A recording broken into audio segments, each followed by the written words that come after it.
Pemirsa, apa kabar? Senang sekali bincang-bincang kembali hadir di hadapan Anda, dan kali ini bersama saya Irma Vita yang akan menemani Anda selama 60 menit ke depan. Dan untuk sore hari ini pemirsa, kita akan membahas satu tema yang menarik, yaitu mengenai pendekatan klinis dan tata laksana gangguan neurologi pada praktek sehari-hari. Di studio telah hadir tamu istimewa saya, ada Dr. Lovita Meika Savitri, SPN. Apa kabar Dr. Lovita? Alhamdulillah sehat Mbak Irma. Oke, nah kita akan membahas begitu mengenai neurologi gitu ya. Iya. Banyak mungkin yang dari pemirsa juga belum mengenal apa itu neurologi. Kemudian sering mungkin melihat di beberapa rumah sakit, kok ini neurologi, spesialis neurologi, tapi nggak ngerti ini kemana sih neurologi. Nah, kita akan membahas pemirsa. Ini untuk Dr. Lovita sendiri memang spesialis neurologi dari RSUD Kota Malang begitu ya. Jadi memang sudah khusus neurologi begitu ya. Sebelum kita membahas lebih jauh mengenai neurologi, apa sebenarnya sih dok yang dibahas begitu mengenai cabang ilmu dari neurologi ini kalau kita memang membahasnya dari sisi kedokteran begitu? Oh iya, ya terima kasih atas pertanyaannya Mbak Irma. Jadi untuk neurologi sendiri itu merupakan salah satu cabang ilmu kedokteran ya. Jadi mungkin dulu kalau orang awam lebih sering mengenalnya sebagai ilmu penyakit saraf ya. Untuk saraf sendiri ini tentu saja apa saja yang mencakup penyakit saraf itu sendiri. Secara umum untuk saraf itu dibagi dua komponen ya, sistem saraf pusat dan sistem saraf tepi. Untuk struktur organnya sendiri, kalau sistem saraf pusat terdiri dari otak ya, dan juga medula spinalis atau yang biasanya orang awam kenal sebagai sumsum tulang belakang. Nah, kalau sistem saraf tepi berarti sistem saraf yang istilahnya menghubungkan seperti serabut-serabutnya begitu ya, dari organ-organ sistem saraf pusat ini tadi menuju ke organ-organ yang dituju, misalnya seperti ke organ vital, kemudian ke otot, kemudian ke bagian-bagian kulit dan sebagainya yang terletak di luar seperti itu. Nah, tentunya kedua sistem ini sangat berhubungan satu sama lain. Jadi biasanya memang ada stimulus apapun, misalnya contohnya misalnya kita memegang sesuatu gitu ya, ada stimulus sensorik, maka akan dihubungkan oleh sistem saraf tepi ini menuju ke sistem saraf pusat, diolah proses informasinya di sana, kemudian kita ada respon, ada reaksi, misalnya ingin minum misalnya gitu ya, kita mengambil gelas itu, kemudian ada pengolahan proses informasi, kita mengambil gelas tersebut dan kita minum cairan di dalamnya, seperti itu.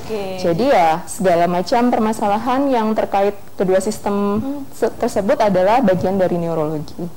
Jadi mungkin masyarakat begitu biasanya nyebutnya adalah penyakit yang berhubungan dengan syaraf gitu. Betul. Ya. Biasanya kalau memang berkaitan sama syaraf sih koneksi antara otak dengan apa yang akan dilakukan begitu ya sedikit terganggu di sana begitu ya. Kita pengen melangkah, mungkin otaknya sudah menyuruh melangkah tapi jalannya belum gitu ya. Jadi mungkin itu masalah-masalah yang sedikit banyak begitu di masyarakat itu bisa paham mengenai neurologi sendiri. Kalau untuk neurologi sendiri di poli neurologi, mungkin di RSUD Kota Malang sendiri itu pemeriksaannya meliputi apa aja sih? Jadi kalau untuk pemeriksaan di polineurologi sendiri, biasanya kalau pasien baru ya, pasien memang yang baru datang memeriksakan diri, tentunya diawali dengan proses anamnesis atau penggalian riwayat mengenai keluhan pasien, seputar keluhan pasien, keluhan utama saat ini, kemudian keluhan penyerta yang dirasakan saat ini, kemudian juga kita gali ya riwayat penyakit dahulu, riwayat penyakit keluarga, riwayat pengobatan, dan juga beberapa riwayat lainnya, misalnya ada kaitannya dengan penyakit yang lain, seperti itu. Kemudian setelah dilakukan penggalian riwayat, bila dirasa sudah cukup, maka kita biasanya akan lanjut ke pemeriksaan fisik. Nah, pemeriksaan fisik ini biasanya memang kita awali dengan pemeriksaan status interna. Status interna biasanya meliputi tanda-tanda vital, kemudian status mulai dari kepala, leher ya, rongga dada, rongga perut, kemudian ekstremitas, semua kita lakukan pemeriksaan. Dan yang paling khusus yang dilakukan di polineurologi adalah kita punya namanya pemeriksaan status neurologis. Jadi status neurologis itu memang kita bisa lakukan mulai dari pemeriksaan kesadaran, kemudian pemeriksaan apakah ada tanda-tanda iritasi pada meningen atau selaput otak misalnya memang mendukung ke arah keluhan pasien, kemudian saraf-saraf tepi ya meliputi saraf kranialis, kemudian motorik, sensorik, semua. Jadi refleks-refleks itu kita semua periksa.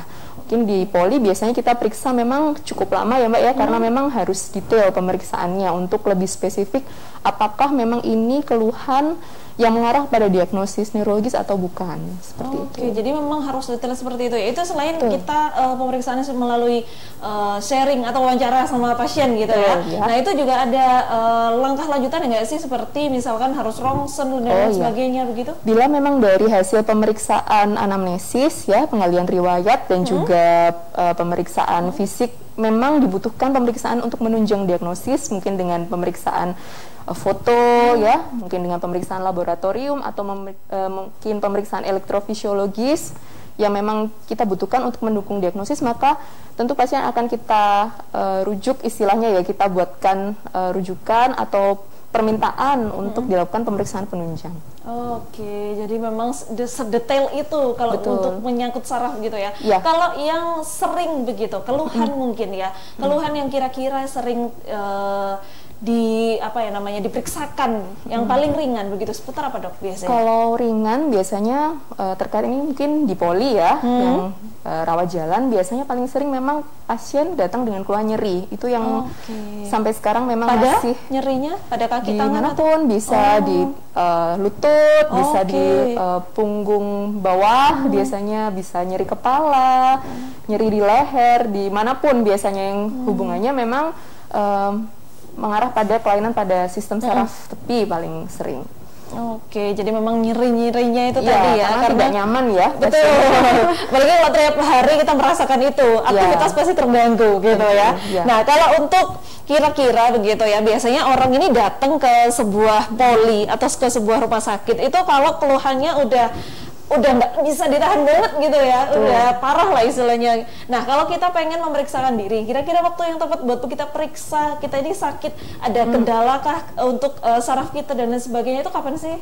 Sebenarnya idealnya waktu memeriksakan diri itu begitu ada keluhan ya Mbak Irma, tapi memang pada masyarakat Indonesia sendiri seringkali memang biasanya datang kondisinya sudah kronis, biasanya di atas 3 bulan. Biasanya sudah dilakukan pengobatan secara mandiri, mungkin membeli obat sendiri di fasilitas kesehatan atau di apotek. Biasanya bila tidak kunjung membaik, biasanya baru datang ke dokter.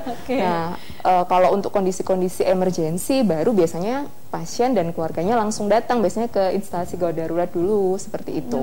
Karena biasanya kan orang kalau merasakan sebuah nyeri begitu yang diderita, itu kan gampang ya sekarang kita cari obat pereda nyeri begitu ya. Dan bisa dijual bebas ya. Benar. Nah, itu untuk pemakaiannya sebenarnya hal yang seperti itu membahayakan kah gitu dok? Ya, tentu saja untuk penggunaan obat apapun ya, apalagi obat nyeri, tentu tidak lepas dari namanya efek samping, dan juga terkadang memang menyesuaikan juga dengan kebutuhan masing-masing pasien. Apakah memang obat ini sesuai dengan yang dibutuhkan, sudah sesuai dengan tipe nyerinya atau belum, sudah istilahnya cocok enggak untuk pasien ini. Biasanya mungkin pasien pada kondisi-kondisi tertentu, misalnya dengan keluhan mah kronis, nah itu biasanya kita juga harus hati-hati menggunakan obat anti nyeri, karena biasanya efek samping ke lambung itu cukup tinggi ya, biasanya akan muncul rasa tidak enak di ulu hati dan sebagainya, maka harus ada kehati-hatian dalam konsumsinya. Maka dari itu